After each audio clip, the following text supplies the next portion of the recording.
선지자 미가의 책입니다. 미가는 남유다의 모레셋이라는 작은 마을에 살았고 이사야와 같은 시기에 활동했습니다. 이스라엘 민족은 남과 북으로 오래전에 분열되었고 남과 북 둘 다 하나님과의 언약의 약속을 어기며 살고 있었죠. 그래서 미가는 악한 아수르 제국이 북이스라엘을 취하고 예루살렘을 파괴할 것이라고 경고합니다. 그 뒤에 바벨론이 더 큰 파괴를 이 땅에 가져올 것이라고 미가는 경고하죠. 다른 선지자들처럼 미가 역시 하나님을 대신해 이스라엘의 죄악을 고발하고 있습니다. 그는 3장에서 이렇게 말합니다. 나는 여호와의 영과 능력으로 인해 공의와 능력이 가득함으로 이스라엘에게 그 죄를 선포한다. 미가서의 대부분은 이스라엘의 죄에 대한 고발과 하나님의 심판에 대한 경고입니다. 하지만 미가는 이 경고를 반박할 만한 희망의 메시지도 선포하고 있죠. 즉 심판과는 정반대되는 하나님이 허락하실 회복의 메시지입니다. 이 책을 자세히 보면서 어떻게 전개되는지 살펴봅시다. 처음 두 부분은 이스라엘과 지도자들에 대한 미가의 고발과 경고를 자세히 다루고 있습니다. 처음 부분은 시적인 묘사로 시작하는데 하나님이 이스라엘에 나타나는 모습입니다. 마치 시내산에 임하셨던 것처럼 불과 연기, 지진으로 나타나십니다. 하지만 이번에는 언약을 맺기 위해 오신 것이 아니라 500년 이상 지속된 이스라엘의 반역에 대해 심판하러 오신 것입니다. 미가는 이 반역의 장본인이었던 이스라엘의 마을과 도시의 이름을 모두 열거하죠. 하나님이 그들 때문에 오신다는 것입니다. 그런데 정확히 이유가 뭘까요? 미가는 이스라엘 지도자들의 죄를 지적합니다. 미가는 그들의 절도와 탐욕으로 부유해졌다고 말하면서 열왕기상 21장 나봇의 포도원을 훔치는 아합의 이야기를 넌지시 암시합니다. 미가는 이스라엘의 선지자들 또한 타락했다고 지적하는데요. 선지자들에게 돈만 내면 기꺼이 하나님의 보호를 약속하는 그들을 향해 아니다, 하나님은 그의 보호하심을 이스라엘에서 모두 거두어 가셨다라고 말합니다.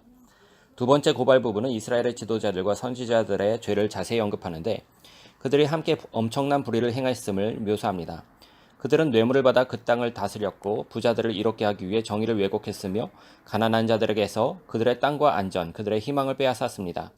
모두 율법을 어긴 것에 해당하죠. 왜냐하면 율법에 규정하길 그들이 가난하다는 이유로 그들 소유의 땅을 파는 것은 불법이기 때문입니다.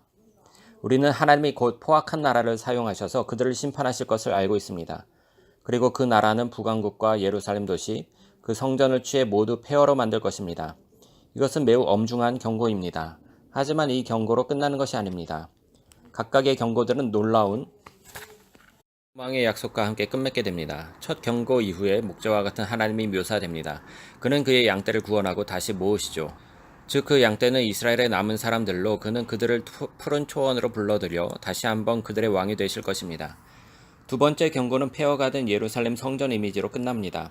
하지만 미가는 이것이 영원하지 않을 것이라고 말하고 어느 날 하나님이 그의 성전을 우뚝 세워 그의 임재로 그곳을 채우고 이스라엘의 남은 자들로 도시를 채울 것이라고 말합니다. 하나님의 목적은 이것인데요. 이스라엘에게 하늘과 땅이 만나는 장소를 만들어주는 것입니다. 그래서 모든 민족이 예루살렘으로 밀려 들어오고 그곳에서 하나님은 열방의 왕이 되셔서 이 땅에 평화를 가져오실 것입니다. 두 결론에 나타난 희망의 시들은 매우 강력한 이미지를 보여주네요. 이 책의 다음 부분은 이것을 좀 더 발전시켜 아름답게 구성된 시들을 보여주는데요. 온전히 이스라엘과 온 민족의 미래의 소망에 관한 것이죠.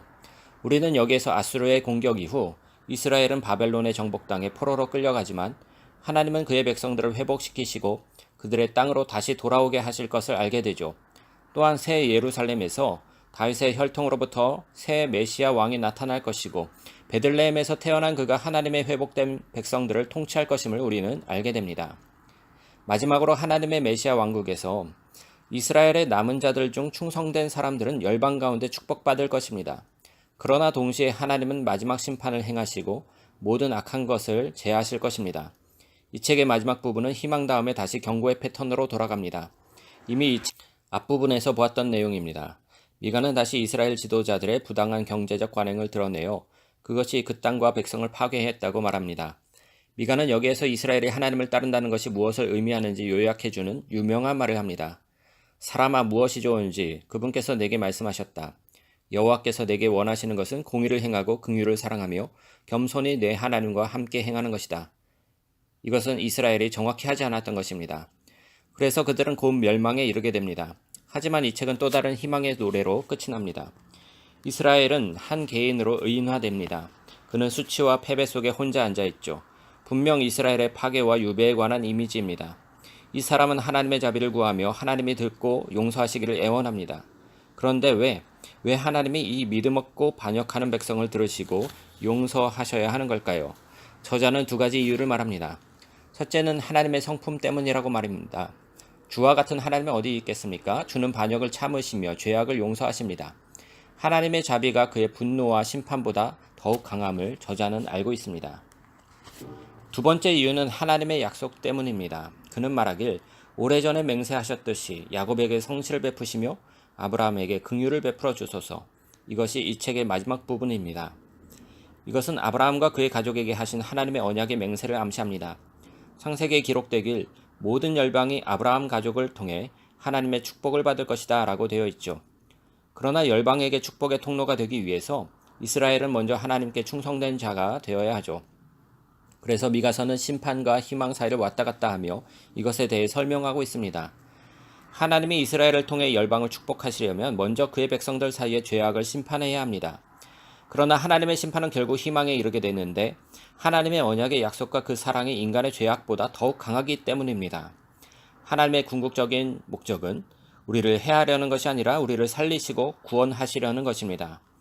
이 책의 결론 부분을 빌려서 말하자면 하나님은 긍휼 베푸시기를 기뻐하시니 우리를 불쌍히 여기사 우리의 죄악을 밟아서 우리의 모든 죄를 바다 속 깊은 곳에 던지실 것입니다. 이것이 바로 미가서입니다.